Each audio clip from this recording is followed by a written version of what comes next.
அலைக்கும் வரஹ்மத்துல்லாஹி பரகாத்துஹு. அல்லாஹ்வின் பெயரால் ஆரம்பிக்கிறேன். எல்லாம் புகழும் அல்லாஹ் ஒருவனுக்கே.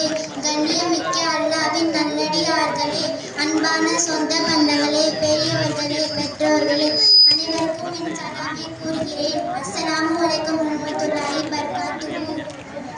இஸ்லாம்ல பெண்களுக்கு வழங்கிய உயர்ந்த அந்தஸ்து மற்றும் முக்கியத்துவம் குறித்து சில கருத்துக்களை பகிர்ந்து கொள்ள விரும்புகிறேன். அல்லாஹ் தன் குர்ஆனில் கூறுகிறான், ஆன்மீக ரீதியாக ஆணும் பெண்ணும் சமமானவர்கள் என்பதை தெளிவுபடுத்துகிறான். ஆணும் பெண்ணும் நம்பிக்கை கொண்ட நிலையில் நற்செயல் புரிந்தால் அவர்கள் சொர்க்கத்தில் நுழைவார்கள். கல்வியை பொறுத்தவரை நபி ஸல்லல்லாஹு அலைஹி வஸல்லம் அவர்கள் கூறினார்கள், கல்வி கற்பது ஒவ்வொரு முஸ்லிம் ஆணுக்கும் பெண்ணுக்கும் சமமாகும். பொருளாதார உரிமை பற்றி இஸ்லாம், பெண்கள் சுயமாக சொத்துக்களை வைத்துக் கொள்ளவும் வியாபாரம் செய்யவும் இஸ்லாம்ல வழிமுறை செய்கிறது. அவர்கள் வருமானம் அவர்களுக்கு மட்டுமே உரியது.